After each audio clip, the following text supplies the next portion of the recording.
నమస్కారం, అశోక్ టీవీకి స్వాగతం. ఇక్కడికి ఇచ్చేసిన మండల అధికారులు, ఇంకా సెక్రటరీలు, ఇంకా ప్రజలు, స్నేహితులు, ముఖ్యంగా ఈ బదిలీలు, సెక్రటరీ బదిలీలు అంటే దాదాపు నేను 10-15 మంది సెక్రటరీలు నా దగ్గర పనిచేశాను. నేను సర్పంచ్గా ఉన్నాను, 13 సంవత్సరాలు సర్పంచ్గా ఉన్నా. ఎంతోమంది సెక్రటరీలు రావడం పోవడం జరిగింది. అని కూడా ఇవన్నీ సర్వసాధారణమే. ముఖ్యంగా శ్రీనివాసులు చాలా తెలివిగలరు, చాలా అంటే చాలా తెలివిగలరు.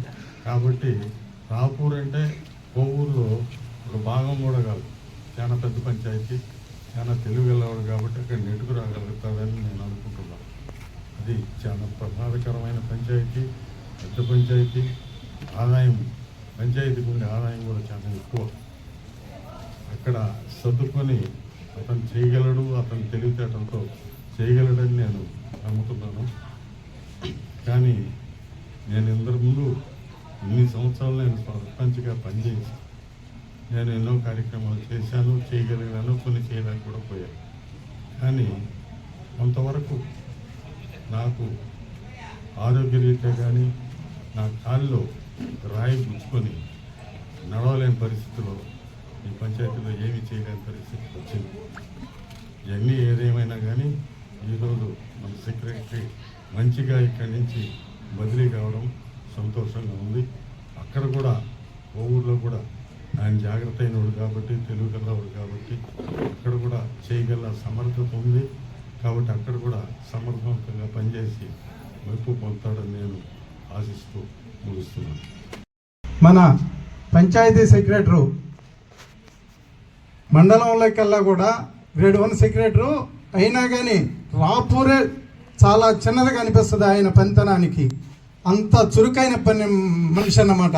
పంచాయతీలో ఎక్కడున్నా పారిశుద్ధ్యం కావచ్చు, ఇంకోటి కావచ్చు, మోటార్లు రిపేర్ కావచ్చు, నీళ్ళు ఎక్కడన్నా రాలేదన్నా కానీ నిమిషాల మీద పరుగులు పెట్టించే వ్యక్తి మన పంచాయతీ సెక్రటరీ అన్నమాట.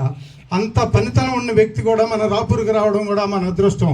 ఈయన ఇంతలోకే తొందరగా ట్రాన్స్ఫర్ అవ్వడం కూడా మనకందరికి కూడా కొంత బాధగానే ఉంది. ఎందుకంటే కొద్ది రోజుల పాటు మన పంచాయతీలో పనిచేస్తుంటే ఇంకా కూడా పారిశుద్ధ్యం పనులు కానీ, నీళ్లు కానీ, మంచి చెడు అంతా కూడా బాగా చేసే వ్యక్తి కాబట్టి మరి కొన్ని రోజుల పాటు ఉండాలని కూడా అందరూ అనుకుంటున్నాం. ఇక్కడ సన్మాన గ్రహీత శ్రీనివాస్ సార్కు నమస్కారం. ఈరోజు దాదాపు 2 సంవత్సరాలు 2 నెలలు అయింది మన ఈఓ గారు వచ్చి రాపూర్లో వచ్చినప్పుడు. అంతకుముందు కొన్ని ఒడిదుడుకులు ఎదుర్కొన్నాడు. ఇటీవలే వాలంటీర్ లేకపోయినా కూడా పెన్షన్ పంపిణీ కానీ మన ఎంపీడీ గారు చెప్పినట్టు కొన్ని కార్యక్రమాలు ఈ 3-4 నెలల నుంచి పూర్తి స్థాయిలో సక్సెస్ చేశారు. సచివాలయంలో స్టాఫ్ తక్కువ ఉన్నా కూడా వాళ్ళందరినీ సమన్వయం చేసుకుంటా బ్రహ్మాండం కార్యక్రమాలు చేశారు. కొన్ని రోజులు ఉంటే బాగుండేది, కానీ సాధారణ బదిలీలు కాబట్టి బయలుదేరిపోతూ ఉన్నారు. కానీ ఎక్కడున్నా కూడా రాపుని మర్చిపోకుండా కనిపెట్టుండండి. ఇంకొచ్చే అధికారులు కూడా కొన్ని సలహాలు, సూచనలు ఇచ్చి రాపూర్ని అభివృద్ధి పదంలో నడిపించాలి సార్. రాపూర్ అయితే మరి ఇంకా చాలా వెనుకబాటుగా ఉంది. కొంత అభివృద్ధిలో వచ్చి ఉండేది. కొన్ని రోజులతో వచ్చే సెక్రటరీ గానే చెప్పి సలహాలు అందింది. మనం రాపూరు గ్రామ పంచాయతీ కార్యాలయం నందు పనిచేస్తున్నటువంటి ఎన్ శ్రీనివాసరావు గారు, వారు బదిలీపై కోవూరు మండలమునకు మేజర్ గ్రామ పంచాయతీ, దీనికంటే మంచి పెద్ద గ్రామ పంచాయతీ, ఆ గ్రామ పంచాయతీకి వచ్చేసి అక్కడ ఈఓగా వెళ్తున్నారు. వారి యొక్క సర్వీసు చాలా చక్కగా చేయాలని చెప్పేసి నేను కోరుకుంటున్నాను. అయితే ఇప్పుడు వచ్చేసి మన ప్రభుత్వం, ఈ ప్రభుత్వం వచ్చినప్పటి నుంచి కూడా వారు పెన్షన్ డిస్ట్రిబ్యూషన్లో 1వ తారీఖే 99% ఇచ్చేసేవాళ్ళు. మనకు 2 రోజులు ఉన్నప్పటికి కూడా 1వ తేదీని వాళ్ళు 99% పెన్షన్ డిస్ట్రిబ్యూషన్ చేసి ప్రోగ్రెస్ చూపించేవాళ్ళు.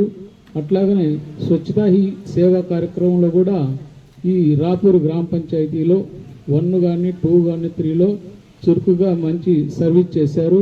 తర్వాత వచ్చేసి స్వర్ణాంధ్రప్రదేశ్ @2047 విజన్లో కార్యాచరణ ప్రణాళికలు కూడా సమర్పించారు.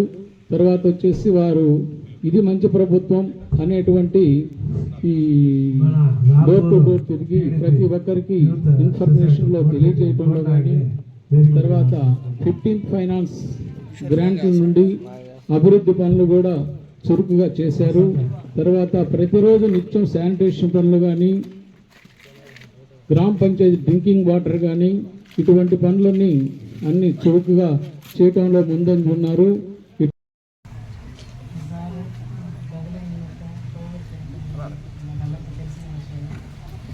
సార్ వచ్చిన 2 సంవత్సరాలు అవుతుంది.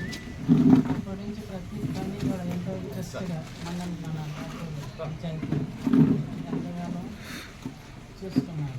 మాకు ఎవరైనా నీరు రాలేదు, లేకపోతే మోటార్ జరిగిపోయింది అని మాకు చెప్పినప్పుడు మేము సార్ చెప్పి వెంటనే దానికి సంబంధించిన వాళ్ళు పంపించి నిమిషాల్లో కూడా చేసే రోజులు కూడా ఉన్నాయి. ఆయనకి చాలా కృతజ్ఞతలు తెలియజేస్తున్నాం. ఇక్కడ 2023లో ఈవోగా జాయిన్ అయ్యాను. నాకు అప్పటి నుంచి పరిచయం. ఆయన గట్టిగా మాట్లాడతారని కానీ ఏదైనా వస్తూ ఉంటే సహాయం చేసే వ్యక్తి. ఆయన రాపూర్ పంచాయతీ కార్యదర్శిగా ఉండి కోవూరు గ్రామ పంచాయతీకి బదిలయ్యారు. చేసిన ఓ వాట్సాప్లో ఫోటో పెట్టిన నేను వెళ్ళక ముందే ఆ పని జరిగిపోయేది. అంత మంచిగా అంత బాగా అంత ప్రజా సమస్యలు తీర్చారు. సార్ గారు ఉన్నప్పుడు నేను ఓ రికార్డ్ సాధించాను. పంచాయత్ టు పార్లమెంట్కి వెళ్ళొచ్చాను. అదొక రికార్డు. ఎప్పటికైనా శ్రీనివాసరావు సార్ ఉన్నప్పుడు ఇలా జరిగిందని మన రాపూర్ రికార్డులో ఉంటుంది. ధన్యవాదాలు సార్. మీరు తర్వాత మా బీఓ పడ్డ లేనప్పుడు సారే ఉన్నారు. రిపోర్ట్ల విషయంలో సారు మమ్మల్ని అందరినీ తొందరగా పెట్టించి చేయించినా కూడా బాగా చేశారు. ఇంకా కొద్ది రోజులు ఉంటే బాగుండేది. తర్వాత మండలంలో కూడా రిపోర్ట్లన్నీ త్వరగా చేయాలని అందరికీ మెసేజ్లు పెట్టడం కానీ, అందరితో మాట్లాడడం కానీ, కొద్దిగా గట్టిగా మాట్లాడడం కూడా ఆయన తను కొద్ది బాగా ఉండేవాడు మా అందరితో. ఈ అవకాశం ఇచ్చారు. ఇక్కడికి నా కోసం వచ్చి ఇంతమంది అభిమానాన్ని చొరవ తీసుకున్న ఇంతమందికి నమస్కారాలు. నేను వచ్చి 2 సంవత్సరాలు 2 నెలలు అయింది ఇక్కడికి వచ్చి. వచ్చినప్పటి నుంచి కూడా నా శాయశక్తులనే పనిచేశాను. మన ఉపాధ్యక్షులు కానీ, సర్పంచ్ కానీ, వార్డు సభ్యులు కానీ, వాళ్ళ సహాయ సహకారాలు ఎప్పుడూ మాకు ఉన్నాయి. ఆ ఉన్నందువలనే మేము ప్రజలకు ఇంతకాలం మంచినీళ్ళు కానీ, వీధి లైట్లు కానీ, పారిశుద్ధ్యం కానీ ఎక్కడెక్కడ ఇబ్బంది లేకుండా, మాకున్న సిబ్బంది కూడా రాత్రి 12 గంటలకు ఫోన్ చేసినా కానీ వాళ్ళు బాగానే స్పందించి పనిచేశారు. మా పంచాయతీ సెక్రటరీ ఉన్నారు. నేను 1 సంవత్సర కాలం నుంచి ఈఓబిఆర్డి కూడా పనిచేస్తున్నాను ఇక్కడ. వాళ్ళు కూడా అందరం అన్నదమ్ముల్లాగా, అక్కచెల్లెల్లాగా ఉండి కలిసిమెలిసి పనిచేసాం. ఎక్కడా ఇబ్బంది లేకుండా 2 సంవత్సరాల నుంచి కూడా ఎంతో అన్యోన్యంగా పనిచేసుకుంటూ వచ్చాం. అలాగే మన అంగన్వాడీ టీచర్లు వాళ్ళు కూడా 10-11 మంది ఉన్నారు. వాళ్ళు కూడా పాపం ఎప్పుడు పిలిచినా ఏ పని చెప్పినా కానీ వాళ్ళు ఎప్పుడు మాకు సహాయ సహకారాలు ఇచ్చారు. ఉన్నారు పాపం వాళ్ళు కూడా ఇప్పుడు తీసేశారు కానీ వాళ్ళు కూడా ఎప్పుడు పని చెప్పినా, ఎప్పుడు వాళ్ళు ఏ పని చెప్పినా కానీ మాకు అన్ని సహాయ సహకారాలు ఇచ్చి ఈ పంచాయతీలో ఎక్కడ ఇబ్బంది లేకుండా ఎవరు మమ్మల్ని తిట్టలేదు. ఎప్పుడు కూడా ఎవరు మమ్మల్ని బాగానే పని చేయించుకున్నాం. మేము అందరినీ మేము కూడా మనల్ని పొందాం. ఇక్కడి నుంచి పోవాలంటే కూడా చాలా బాధగానే ఉంది. కానీ పోవాల్సి వచ్చింది కాబట్టి పోవాలి. ఇంకా 1 సంవత్సరం ఉండాలి. మా సర్పంచ్ గారు మాకు బాగా ఒక అక్కయ్యలాగా మమ్మల్ని గౌరవించారు. వాళ్ళు కోరిక ఉంది కానీ బదిలీపై వెళ్లాల్సి వచ్చింది. ఇంతకన్నా పెద్ద పంచాయతీ దేవుడు మాకు ఇచ్చారు. ఇక్కడ చేసినట్టుగానే అక్కడ కూడా బాగా చేస్తానని, చేయగలుగుతానని కూడా ఉంది నాకు. ఇంత సహాయ సహకారాలు ఇచ్చి నా కోసం ఇంతమంది వచ్చి నన్ను అభిమానించినందుకు ధన్యవాదాలు తెలుపుతూ సెలవు. నమస్కారం, అశోక్ టీవీకి స్వాగతం.